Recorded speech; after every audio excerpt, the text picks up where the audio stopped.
Israël, c'est-à-dire Jacob, aimait Joseph plus que tous ses autres enfants parce qu'il était le fils de sa vieillesse, et il lui fit faire une tunique de grand prix.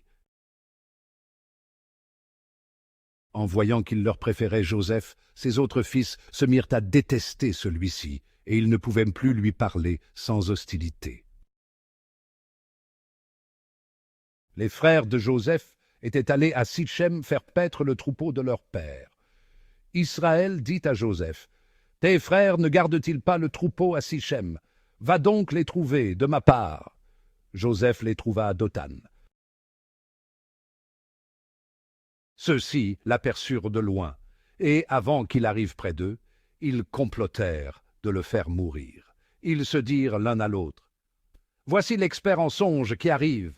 C'est le moment, allons-y, tuons-le, et jetons-le dans une de ces citernes. Nous dirons qu'une bête féroce l'a dévoré, et on verra ce que voulaient dire ces songes. » Mais Rouben les entendit et voulut le sauver de leurs mains. Ne touchons pas à sa vie. Et il ajouta, « Ne répandez pas son sang. Jetez-le dans cette citerne du désert, mais ne portez pas la main sur lui. » Il voulait le sauver de leurs mains et le ramener à son père. Dès que Joseph eut rejoint ses frères, ils le dépouillèrent de sa tunique, la tunique de grand prix qu'il portait. Ils se saisirent de lui et le jetèrent dans la citerne qui était vide et sans eau.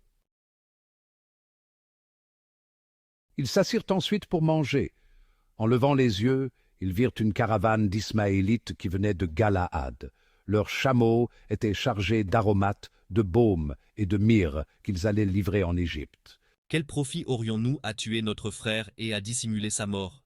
Vendons-le plutôt aux Ismaélites et ne portons pas la main sur lui, car il est notre frère, notre propre chair. Ses frères l'écoutèrent. Des marchands madianites qui passaient par là retirèrent Joseph de la citerne. Ils le vendirent pour 20 pièces d'argent aux Ismaélites, et ceux-ci l'emmenèrent en Égypte.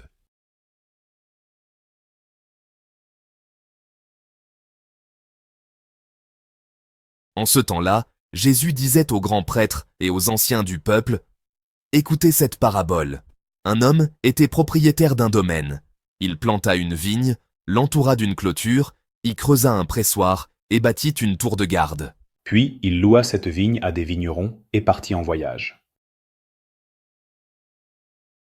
Quand arriva le temps des fruits, il envoya ses serviteurs auprès des vignerons pour se faire remettre le produit de sa vigne. Mais les vignerons se saisirent des serviteurs, frappèrent l'un, tuèrent l'autre. Lapidèrent le troisième. De nouveau, le propriétaire envoya d'autres serviteurs plus nombreux que les premiers, mais on les traita de la même façon. Finalement, il leur envoya son fils en se disant, « Ils respecteront mon fils. » Mais voyant le fils, les vignerons se dirent entre eux, « Voici l'héritier, venez, tuons-le, nous aurons son héritage. » Ils se saisirent de lui, le jetèrent hors de la vigne et le tuèrent. Jésus leur dit, « N'avez-vous jamais lu dans les Écritures, la pierre qu'ont rejetée les bâtisseurs est devenue la pierre d'angle. C'est là l'œuvre du Seigneur, la merveille devant nos yeux. Aussi, je vous le dis, le royaume de Dieu vous sera enlevé pour être donné à une nation qui lui fera produire ses fruits. » En entendant les paraboles de Jésus, les grands prêtres et les pharisiens avaient bien compris qu'il parlait d'eux. Tout en cherchant à l'arrêter, ils eurent peur des foules, parce qu'elles le tenaient pour un prophète.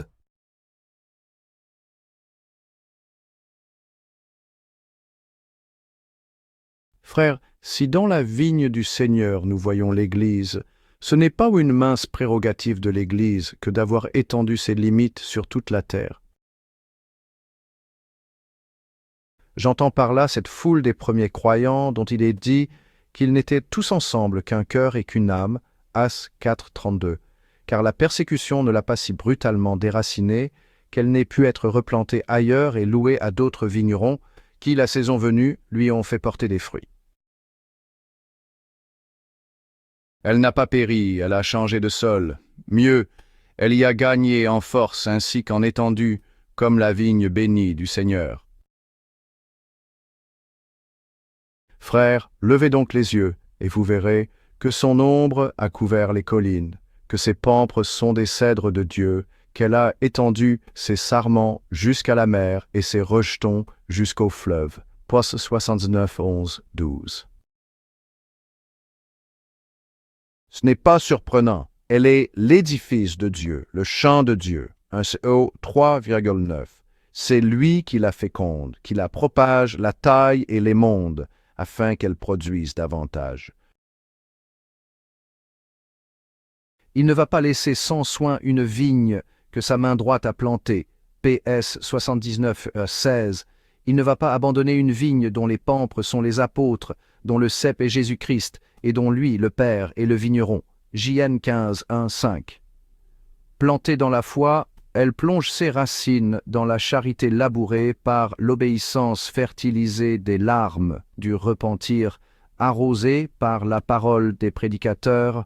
Elle regorge d'un vin qui inspire la joie, et non l'inconduite vin de toute douceur qui réjouit vraiment le cœur de l'homme. P. 103, 15. Fille de Sion, console-toi en contemplant ce grand mystère, ne pleure pas. Ouvre ton cœur pour accueillir toutes les nations de la terre.